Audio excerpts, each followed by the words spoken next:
बच्चों, आज हम लोग पढ़ने जा रहे हैं interference in thin films due to transmitted light. Reflected light हमने पढ़ लिया है, जिसमें हमने पढ़ा था कि जब कोई थिन फिल्म है तो उससे जब लाइट रिफ्लेक्ट होती है तो क्या कंडीशन बनता है, क्या मैक्सिमा का क्या कंडीशन बनता है और मिनिमा का क्या कंडीशन बनता है। आज उसी क्रम में हम पढ़ेंगे ड्यू टू ट्रांसमिटेड लाइट। जब थिन फिल्म को पार करके लाइट गई हो तो वो होगी ट्रांसमिटेड लाइट। तो हमने एक थिन फिल्म मान लिया। थिन फिल्म मैं फिर से बता दूं क्या होता है। कोई साबुन का बुलबुला हो, सोप बबल या ड्रॉप ऑफ ऑयल है, स्प्रेड ओवर वाटर। यही एग्जांपल मैं बार बार ले रहा हूं ताकि आपको याद रहे। ठीक है, these are examples of thin film. तो इससे जब लाइट ट्रांसमिट होकर जाएगी, इसको पार करके जाएगी, तो क्या कंडीशन पड़ेंगी, पाथ डिफरेंस कितना निकलेगा, मैक्सिमा का क्या कंडीशन होगा, मिनिमा का क्या कंडीशन होगा, ये सब हम देखेंगे। तो पहले हम थिन फिल्म बना लें। एक थिन फिल्म हमने ले लिया और ये है parallel film, parallel plate film. हम जो भी पढ़ रहे हैं that are parallel plate film. ये है थिन फिल्म। इस फिल्म की कुछ थिकनेस होगी और फिल्म है तो इसके मीडियम का कुछ रिफ्रैक्टिव इंडेक्स होगा। थिकनेस मान लो इसकी है टी, रिफ्रैक्टिव इंडेक्स है म्यू। अब इस फिल्म पे लाइट पड़ रही है तो लाइट हमेशा कैसे पड़ती है, नॉर्मल के थ्रू। इस सरफेस पे नॉर्मल है, ये परपेंडिकुलर है, ये लाइट यहाँ से इंसिडेंट हुई, कहाँ से, मोनोक्रोमेटिक सोर्स से। This is monochromatic source of light. अब यहाँ लाइट इंसिडेंट हुई तो ये क्या है, angle I, angle of incidence, light का डायरेक्शन है। फिल्म के मीडियम में लाइट आएगी तो आपको पता है कि जब लाइट रेयर से डेंसर में जाती है तो नॉर्मल की तरफ थोड़ी झुक जाती है, यहाँ बेंड हो जाएगी। ये एंगल क्या होगा, ये एंगल है आर। ओके, फिर अब यहाँ लाइट पड़ी तो इस सरफेस पे नॉर्मल लेंगे हम, यहाँ से लाइट ट्रांस, तो ये भी एंगल क्या होगा, आर। इसी मीडियम का एंगल है तो ये आर होगा, आर होगा। और वैसे भी अगर इसको हम बढ़ाएंगे, इस लाइन को बढ़ाएंगे तो ये दोनों अल्टरनेट एंगल्स हो जाएंगे, एकांतर कोण हो जाएंगे, तो भी एंगल आर होगा। अब लाइट यहाँ बाहर निकलेगी ना, ये एंगल क्या हो गया, आई। फिर से इसी मीडियम में, अगर यहाँ एयर था तो ये फिर से कहाँ गई, एयर में, तो फिर से एंगल क्या हो जाएगा, आर हो जाएगा। लाइट का डायरेक्शन दिखाते जाएंगे। और अब यहाँ लाइट जो निकली है, यहाँ लाइट रिफ्लेक्ट भी हुई थी। जैसे हमने रिफ्लेक्टेड में पढ़ा था, लाइट जब यहाँ पड़ी कुछ रिफ्लेक्ट हुई, कुछ ट्रांसमिट हुई। तो अब की बार हमको रिफ्लेक्टेड लाइट बिल्कुल ही नहीं लेना है। पिछली बार हमने ट्रांसमिटेड लाइट बिल्कुल ही नहीं लिया था, तो वैसे ही अब की रिफ्लेक्टेड लाइट बिल्कुल ही नहीं लेना है। तो लाइट ये ट्रांसमिट हुई, कुछ रिफ्लेक्ट होगी, उसको नहीं लिया, ट्रांसमिट हुई। अब लोअर सरफेस से ट्रांसमिट हुई, ठीक है। तो ये जो ट्रांस रे है पूरे फिल्म से ट्रांसमिटेड है। अब यहाँ से भी कुछ पार्ट क्या होगा, रिफ्लेक्ट होगी लाइट की। ये एंगल क्या हो जाएगा, आर। यहाँ पे नॉर्मल ड्रा कर लेंगे, ठीक है। ये भी एंगल क्या हो जाएगा, आर। एक मीडियम में एक एंगल, ठीक। यहाँ से भी लाइट इधर जाएगी तो हमको फिल्म के अपर डायरेक्शन में नहीं लेना है लाइट को, क्योंकि वो रिफ्लेक्टेड फ्रॉम द फिल्म मानी जाएगी। अब यहाँ से लिया, फिर ये कुछ रिफ्लेक्ट यहाँ से जाएगी, कुछ फिर लौट आएगी। इस सरफेस पे रिफ्लेक्शन है तो ये भी एंगल क्या हो जाएगा, आर। ओके, यहाँ पे क्या है, नॉर्मल। फिर लाइट ट्रांसमिट होगी, ये भी एंगल क्या हो जाएगा, आर। ये आर है तो ये भी आर हो जाएगा, अल्टरनेट एंगल्स। ये आर था तो ये भी आर, क्यों, क्योंकि इस सरफेस से रिफ्लेक्शन हमें लिया। और लॉ ऑफ रिफ्लेक्शन क्या कहता है, परावर्तन का नियम क्या कहता है, angle of incidence equal to angle of reflection. तो यहाँ से भी कुछ लाइट रिफ्लेक्ट होगी, कुछ लाइट क्या होगी, ट्रांसमिट होगी। मल्टीपल रिफ्लेक्शन और मल्टीपल ट्रांसमिशन होते हैं थिन फिल्म के केस में। तो बस यही हम 2 रेज ले रहे हैं, इन्हीं दोनों से हम दिखा देंगे पाथ डिफरेंस क्या है, फेज डिफरेंस क्या है, ये सब निकाल लेंगे। इसका मतलब इन्हें केवल 2 ही रेज है, फिर यहाँ लाइट जाएगी, यहाँ होगा, फिर ऐसे रिफ्लेक्ट होगी, नीचे आएगी, ट्रांसमिट होगी, बार-बार ट्रांसमिशन होगा। हमने 2 सैंपल लिया, ठीक है? ये एस था, ये ए है, ये पॉइंट मान लो बी है, ये सी है, ये मान लो डी है, ये मान लो बीटी है, ये मान लो डी क्यू है। तो ट्रांसमिशन शुरू कहाँ से हुआ? देखो लाइट ए तक आई, पिछली बार यहाँ डिवीजन हुआ था, रिफ्लेक्शन शुरू हुआ था। अब की बार डिवीजन कहाँ से लेंगे? जहाँ से ट्रांसमिशन शुरू हुआ। तो ट्रांसमिशन शुरू कहाँ से हुआ? यहाँ से शुरू हुआ। एक ट्रांसमिटेड रे बीटी हुई, दूसरी रे बीसी प्लस सी डी जो यहाँ गई डी क्यू हुई, है ना? तो जो डी क्यू और बीटी है, दीज आर ट्रांसमिटेड रेज। यही दोनों चलेंगे, सुपर इम्पोज करेंगे और क्या प्रोड्यूस करेंगे? इंटरफेरेंस प्रोड्यूस करेंगे, जिनको हम स्टडी करने जा रहे हैं, ठीक है? अब इन दोनों रेज में पाथ डिफरेंस निकालना है। कौन सा रेज? एक हो गया बीटी, एक हो गया डी क्यू। तो ट्रांसमिशन चूंकि यहाँ से शुरू हुआ था, हम क्या करेंगे? इस पॉइंट से डी से यहाँ पर परपेंडिकुलर ड्रा कर देंगे। This is point M, perpendicular 90 degree होगा। तो देखो ये 90 डिग्री हो गया। अब एक ट्रायंगल बन गया बी डी एम या बी एम डी, दिखाई पड़ रहा है ना? बी एम डी एक ट्रायंगल बन गया, इसमें अब ये एंगल अगर आई है, ये पूरा एंगल 90 था, ये इतना आई है, तो ये इतना एंगल क्या होगा? दिस विल बी 90 माइनस आई।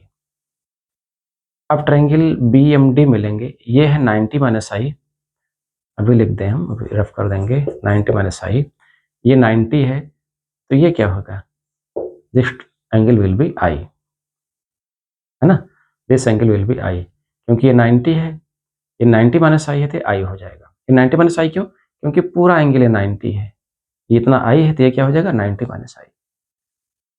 तो अगर यहाँ से देखें दोनों पैरेलल रेज जाएंगी, तो यहाँ कोई पार्ट डिफरेंस नहीं। पार्ट डिफरेंस कहाँ मिलेगा? इसी इतने में। जब बी पे डिवीजन हुआ तो ये चला बी एम और ये चला B C plus C D. Path difference क्या हुआ? B C plus C D. ये किसका पाथ है? ये बीम टू मान लो यहाँ से, और ये बी एम क्या है? बीम वन मान लो। तो B C plus C D beam two का path, B M beam one का पाथ। पाथ डिफरेंस क्या होता है? बीम टू का पाथ माइनस बीम वन का पाथ, यानी B C plus C D minus B M. लेकिन क्या है? B C plus C D जो है वो फिल्म के मीडियम में है, किसी मीडियम में है, और बी एम कहाँ है? एयर में है। तो जब किसी मीडियम में हम लेते हैं तो मीडियम का पाथ क्या कहलाता है? Geometrical path. मीडियम पाथ क्या होता है? Geometrical path. और एयर का पाथ क्या होता है? Optical path. तो ज्योमेट्रिकल पाथ को भी हम ऑप्टिकल पाथ में चेंज कर सकते हैं। कैसे? अगर रिफ्रैक्टिव इंडेक्स म्यू से मल्टीप्लाई कर दें। तो ये B C plus C D किस में चेंज हो जाएगा? ऑप्टिकल पाथ में। क्या करेंगे? म्यू से मल्टीप्लाई कर देंगे। क्या लिखेंगे? Mu B C plus C D minus B M, it will be optical path. Difference between interfering beams B T and D Q. तो अब इसके बाद फिर मैथ है, हम क्या करेंगे? जैसे पिछली बार नीचे कंस्ट्रक्शन किया था रिफ्लेक्टेड में, अब बार ऊपर कर देंगे। ये हमने इतना लिया, यहाँ ओ लिख दिया, और फिर इतना ही ऊपर बढ़ा लिया, क्योंकि ये थिकनेस टी थी और ये थिकनेस क्या है? टी ही तो है, तो टी ही ऊपर बढ़ा लिया। ये पॉइंट पी, पी को सी से मिला दिया। अब ये रे सीधी रे है, अब ये आप नहीं कहोगे कि ये रे यहाँ मुड़ जाएगी, क्यों? लाइट रे नहीं, ये कंस्ट्रक्शन है, ये सीधी रे है। तो ये जो ट्रायंगल है आपका, कौन सा? ध्यान से देखिए, पी ओ सी और बी ओ सी, एक ट्रायंगल ये है, एक ट्रायंगल ये है। ये दोनों क्या होंगे? कॉन्ग्रुएंट, सर्वांग सम। क्यों होंगे? क्योंकि आपने ओ बी के बराबर ओ पी को बढ़ाया है। ये जो ओ सी है ये दोनों में है, और ये एंगल क्या है? ये एंगल 90 डिग्री है ना? एस ए एस, भुजा कोण भुजा, साइड एंगल साइड से, दोनों कॉन्ग्रुएंट है। तो जब दो ट्रायंगल कॉन्ग्रुएंट होते हैं, दो ट्रायंगल सर्वांगसम होते हैं, तो उनमें बाकी सारी चीज़ों को हम क्या कर सकते हैं? इक्वल कर सकते हैं। यानी अब हम बोल सकते हैं कि ये जो साइड है BC, this equal to BC। ये जो एंगल था OBC, वो क्या होगा, एंगल OPC के बराबर होगा। तो OBC ये है एंगल R, यानी एंगल OPC भी क्या होगा, ये R के इक्वल हो जाएगा। ओके, तो ये कंस्ट्रक्शन आपका है। एक चीज आपको और करना है, यहां से ध्यान देंगे, कहां से, B से इस लाइन पे, CD लाइन पे परपेंडिकुलर ड्रा कर देना है। ये इट इज N, है ना। तो अब ये एंगल क्या होगा, थोड़ा सा और ऊपर जाएगा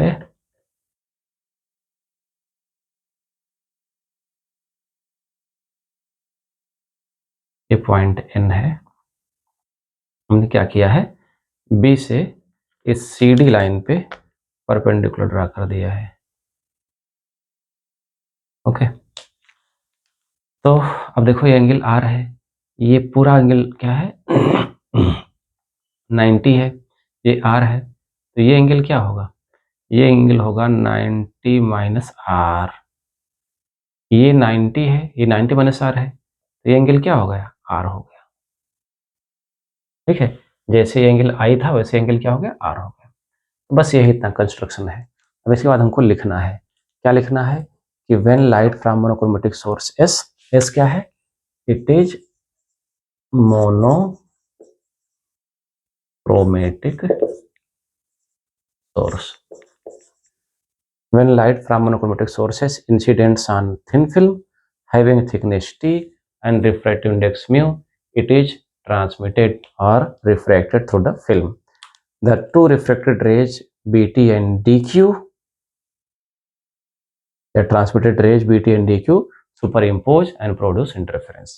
अब उनके बीच ऑप्टिकल पाथ डिफरेंस क्या होगा, ट्रांसमिशन यहीं शुरू हुआ था, इसके बाद लाइट ऐसे आ रही थी, तो एक ट्रांसमिटेड पहला यह होगा, ये बीम 1 मान लो, इट इज बीम 2, तो पाथ डिफरेंस क्या होगा, mu times BC plus CD। Mu क्यों, क्योंकि फिल्म के मीडियम में था, माइनस ये एयर वाला B। पहले इसको लिख लें थ्योरी, फिर समझाते हैं आपको, है ना। क्या, when light from monochromatic source S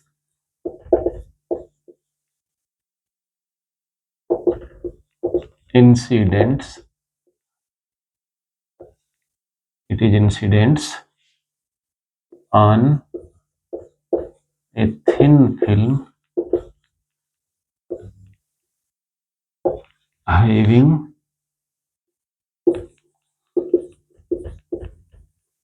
thickness T and refractive index mu,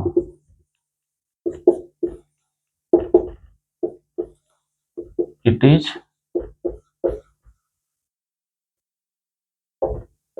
transmitted by the upper and lower surfaces of the film.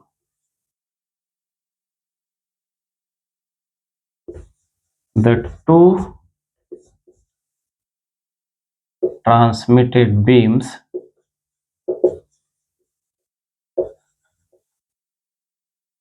कौन कौन से ट्रांसमिटेड बीम्स हैं, BT and DQ,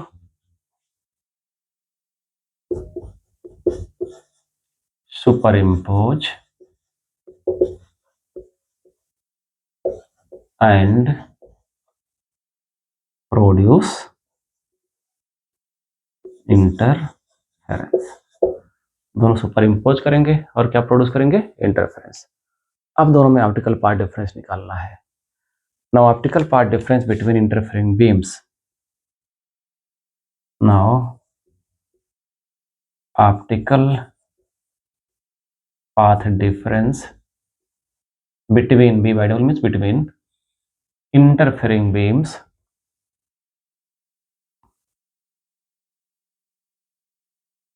interfering beams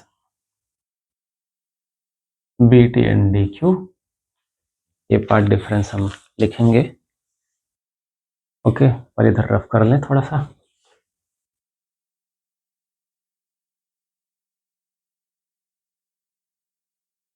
इतना और रफ कर लें, केवल फिगर तक छोड़ेंगे बस। ये भी इधर इतना रफ कर लेंगे, इतना हमको डेरिवेशन में काम, उतना ही फिगर रहने देंगे।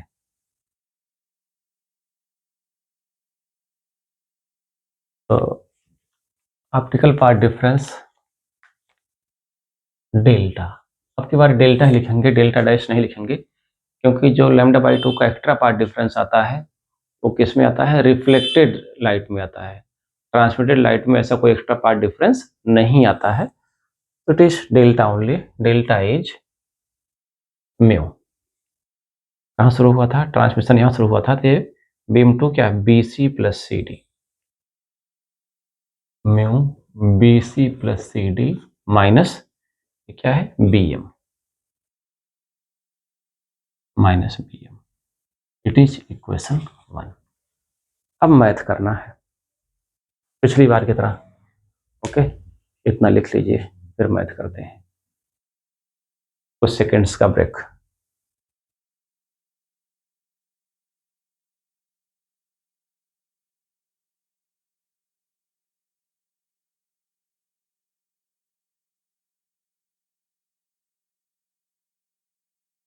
चलिए ठीक है, तो अब हम क्या करेंगे? ये जो हमने ट्रायंगल बनाया था, कौन सा? OPC और OBC, दीज आर कॉन्ग्रुएंट। इनको प्रूव नहीं करना है, ये है ही, कोई मैथ नहीं करना है, फिजिक्स करना है। फिजिक्स के लिए मैथ करना है, मैथ के लिए फिजिक्स नहीं करना है। तो आप बताओगे कि ट्रायंगल OPC, हम ज्योमेट्री भी लिख सकते हो,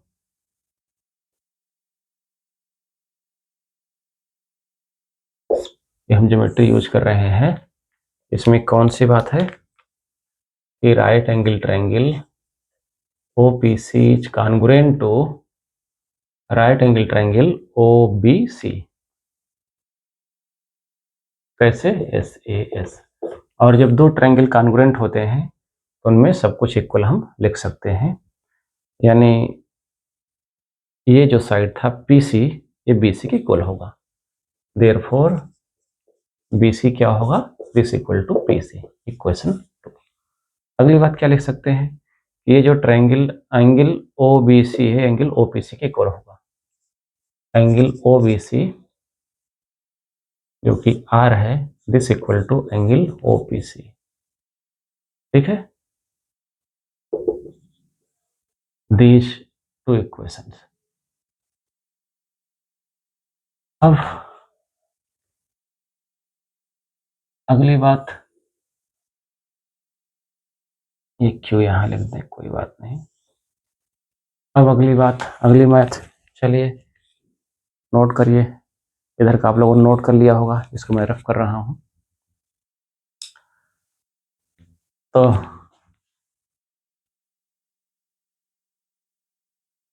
हाँ,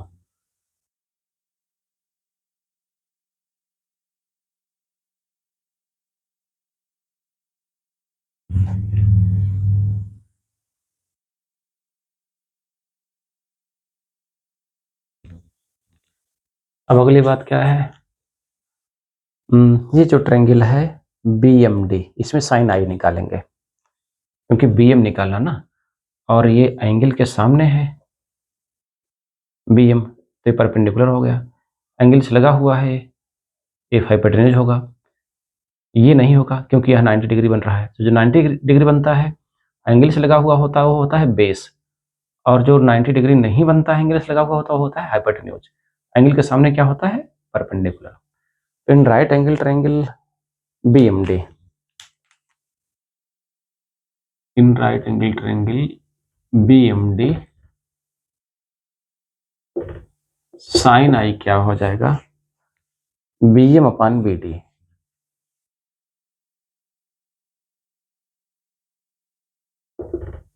इक्वेशन 4। ऐसे ही right angle triangle B N D में कराएंगे, इसके सामने एन डी है, ये परपेंडिकुलर होगा, हाइपोटेन्यूज इसका भी यही रहेगा B D. In right angle triangle B N D इसमें साइन आर क्या हो जाएगा, N D upon B D, N D upon B D. तो अगर 4 को 5 से डिवाइड करें तो अब क्या पाओगे आप, sine I by sine R. इससे क्या मिलेगा, स्नेल्स लॉ लगाएंगे। Snell's law, sine I by sine R क्या होता है, refractive index mu, law of refraction by 4 divided by 5 by 4 divided by 5 sine I upon sine R, इसके लिए इसमें साइन आई था, साइन आर है, this equal to B M upon B D, उल्टा हो जाएगा, इंटू बी डी अपान N D, ये cancel हो जाएगा। तो sine I by sine R क्या हो जाएगा, B M upon N D.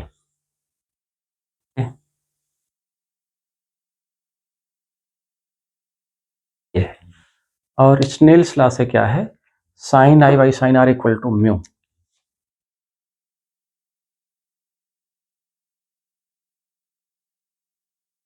From Snell's law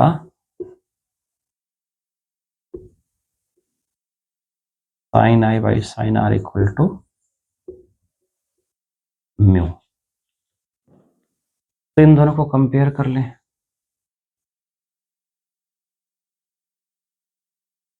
7 और 6 को, दोनों के LHS सेम है, तो RHS का फर्ज बनता है, क्या फर्ज बनता है, सेम हो जाए, है ना। तो कंपेयरिंग 6 एंड 7,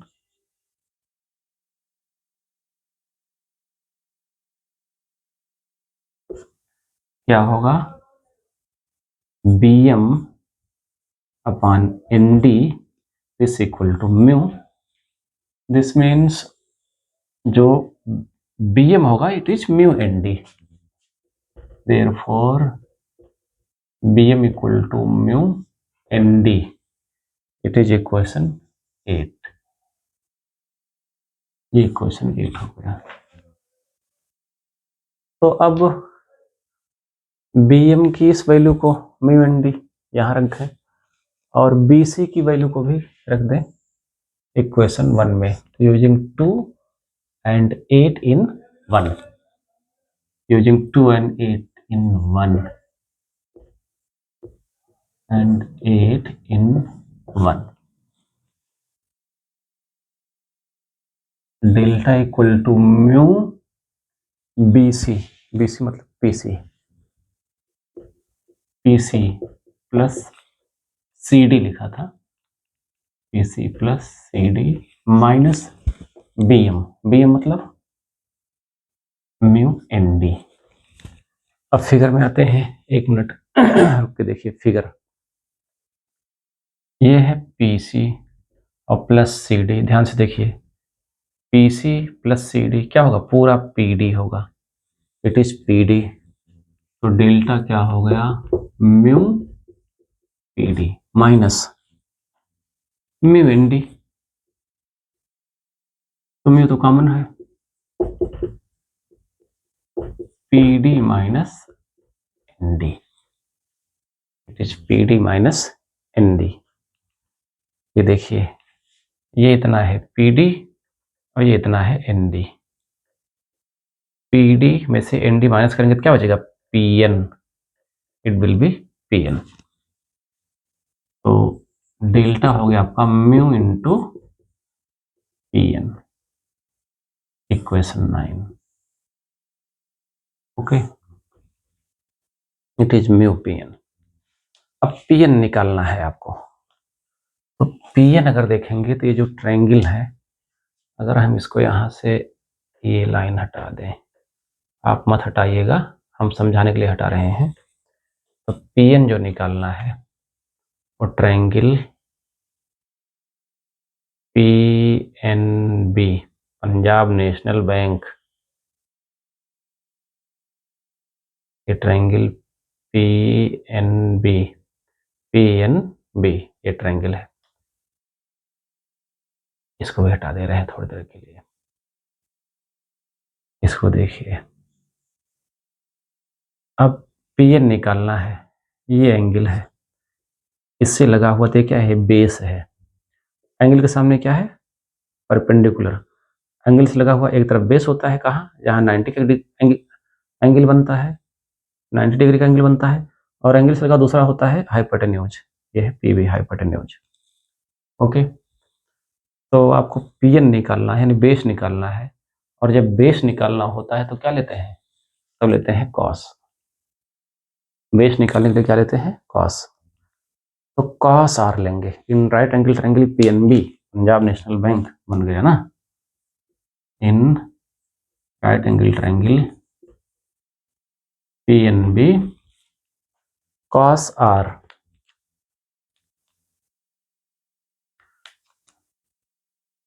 कॉस आर क्या हो जाएगा, PN upon PB,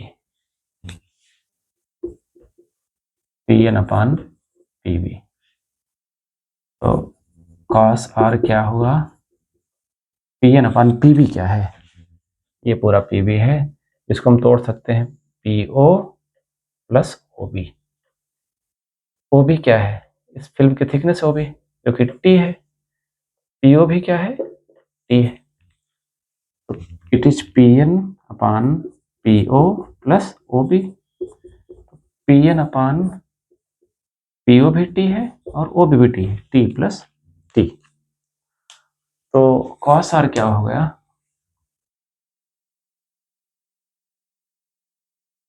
cos R हो गया PN अपान 2T।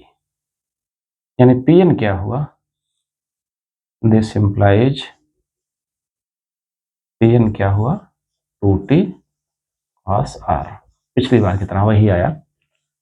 तो इस PN की वैल्यू पुट कर दो यहाँ पर 9 में, यूजिंग 10 in 9,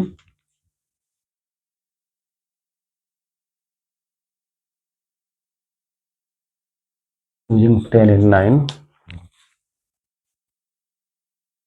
पार्ट डिफरेंस आपका कितना निकला,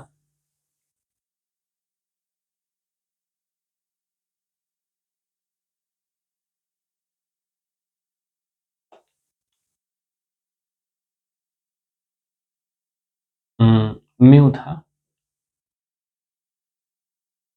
mu into 2T cos R, या it is 2 mu T cos R। तो ये आपका रिजल्टेंट पाथ डिफरेंस है, this is your resultant path difference. अब इसी को एक बार कंपेयर करना है, किस कंडीशन के लिए, मैक्सिमा के लिए, और इसी को एक बार कंपेयर करना किसके लिए, मिनिमा के लिए। लेकिन हमने क्योंकि रिफ्लेक्टेड लाइट में क्या किया था, दो पार्ट बनाया था, पार्ट 1 पार्ट 2। तो हम सोच रहे हैं कि इसको भी दो पार्ट में बनाएं, ताकि इस टॉपिक के साथ इनजस्टिस ना हो, पार्शियलिटी ना हो, सबका साथ सबका विकास। क्योंकि इसमें जब पार्ट डिफरेंस हम लेंगे, कंपेयर करेंगे मैक्सिमा का मिनिमा का, तो एक चीज़ और निकल के सामने आएगी कि जो रिफ्लेक्टेड लाइट है, जो ट्रांसमिटेड लाइट है, इन दोनों में कंपैरिजन भी हमको करना है, इसलिए एक लेक्चर का रिक्वायरमेंट और होगा। तो आज की यात्रा को यहीं रोकते हैं। जो रिजल्टेंट पार्ट डिफरेंस निकला है, delta equal to 2 mu T cos R, यहीं तक। एक क्वेश्चन 11 पे हम ड्रॉप करते हैं। Okay, all the best.